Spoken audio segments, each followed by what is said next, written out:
As you know, Nazreen, Pakistan is currently facing a catastrophic flood situation. Everywhere, the floods are causing devastation. In some places, people's livestock are drowning. In others, centuries-old villages have vanished from existence. Meanwhile, expensive cars are being carried away on the streets as if they were paper boats. In such delicate circumstances, when everyone is overwhelmed by despair and helplessness, a piece of news has emerged as a beacon of hope for the entire world. This news is not about an ordinary leader but about the courageous African leader, Ibrahim Traoré. He has presented a plan to Pakistan that could not only control this escalating disaster but also save millions of innocent lives. But the question is, what exactly is this plan? How can it lead Pakistan towards a safe future? And how could it become an example for the entire world? To understand this, watch the video from start to finish. A few years ago, the African country Burkina Faso faced similar circumstances as Pakistan is facing today. Continuous days of rainfall shook the entire country. Small streams and rivers swelled to the size of seas. Villages were wiped off the map, and crops were washed away along with the land. Thousands were displaced from their homes. People began to feel that no solution remained. At that critical moment,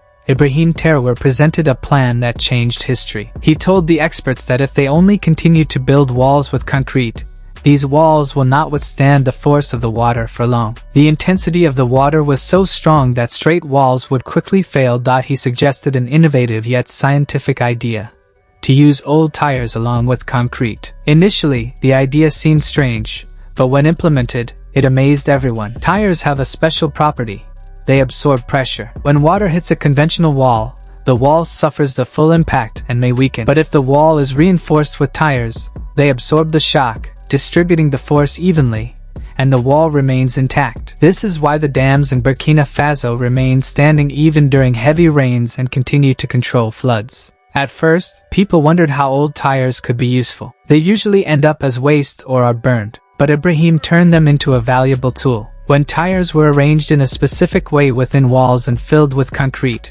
the resulting structure became even stronger than iron or stone walls. Most importantly, this solution was cost-effective. Burkina Faso's example taught the world that if waste materials are used wisely, they can become a powerful defense against natural disasters. Thousands of tons of old tires, which were once discarded, became the country's strongest protective barrier. After the success of this plan, Ibrahim Traoré advised that developing countries should adopt this model because it is cheap and environmentally friendly.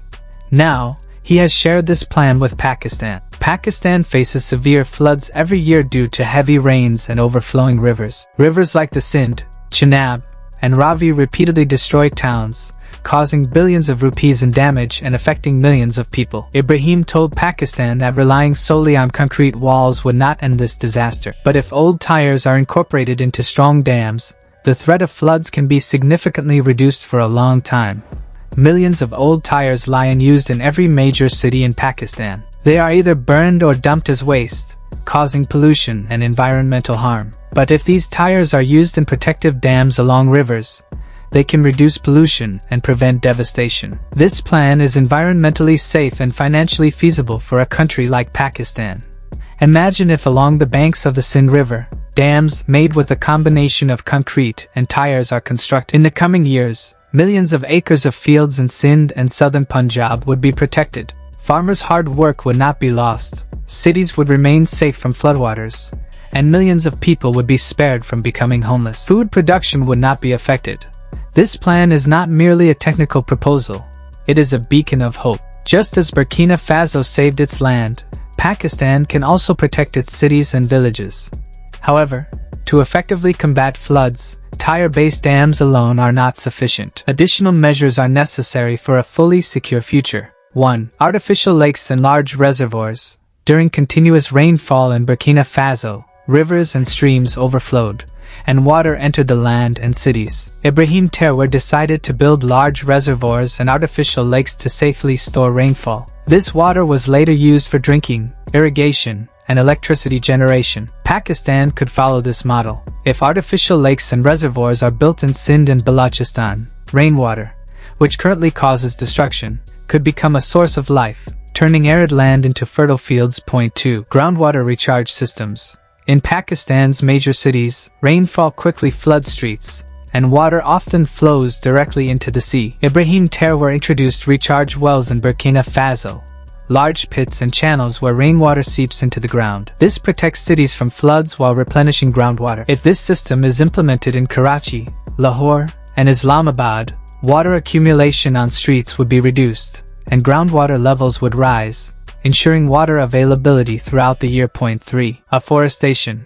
Globally, trees are recognized as essential for retaining water and strengthening soil. In Burkina Faso, when heavy rains hollowed out the land, Ibrahim Traoré planted millions of trees. Trees not only anchored the soil but also slowed water flow, allowing it to soak gradually into the ground. In Pakistan, large-scale afforestation, especially in hilly areas and along rivers, would reduce soil erosion, prevent landslides, and mitigate floods. 4. Cleaning and strengthening river routes. Rivers and streams must remain clear. In Burkina Faso, Ibrahim ordered that all river channels be cleaned so that water could flow unobstructed. In Pakistan, rivers and small streams often get blocked with debris and sediment, causing floods. Clearing them and reinforcing their banks with concrete and tires would allow water to flow safely, preventing major damage. 5. Small dams and hydropower.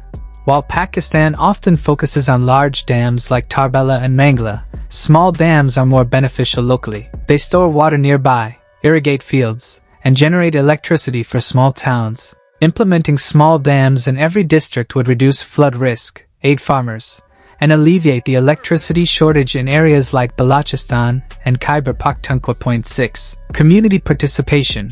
Ibrahim Traoré ensured that local people were actively involved. Villagers helped build small dams, clean streams, and plant trees, developing a sense of ownership and responsibility. In Pakistan, government efforts alone will not suffice. Farmers and rural communities must also participate actively. 7. Permeable roads and modern drainage.